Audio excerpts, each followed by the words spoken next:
En entrant dans ces lieux, je voudrais que vous puissiez sentir la charge historique de ces lieux, qui ont été le siège de l'Union nationale et aujourd'hui ma permanence politique. Ce bâtiment a vu partir de nombreux événements et il est bon effectivement de s'imprégner de cela lorsqu'on fait de la politique. C'est une histoire, on hérite d'une histoire et s'il faut hériter de cette histoire de l'Union nationale, de ce que je vous ai montré, oui, je vais en hériter. Nous devons tous hériter de cet esprit du rassemblement, de l'unité dont les Gabonais ont besoin.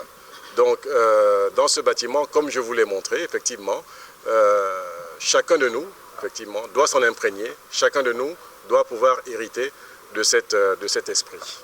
Alors cette permanence politique, je vais la gérer dans le cadre des activités que nous devons mener. Des activités politiques avec des militants et de là, effectivement, nous allons, pour l'esprit dont je vous ai parlé tout à l'heure, nous imprégner de cet esprit, tous. Ce n'est pas quelque chose de personnel, mais pour ceux qui sont des Gabonais, qu'ils soient de l'Union nationale ou d'ailleurs, de s'imprégner ici de cet esprit du rassemblement, de cet esprit qui doit nous emmener à nous élever pour pouvoir voir le Gabon, rien que le Gabon, parce que souvent il nous a manqué effectivement de voir le Gabon dans tout ce que nous faisons. Plutôt que des intérêts personnels, nous devons voir l'intérêt général, l'intérêt de notre pays. Donc ici, effectivement, se sont passés de grands événements. Malheureusement, je pense que la grande incompréhension sur le plan national a fait en sorte qu'on a mis en avant les intérêts personnels. Mais lorsque je vous ai montré le bureau de l'ancien président ici, c'est un bureau qui a reçu 2 personnes au mois de septembre 2009 qui se sont réconciliées, n'est-ce pas?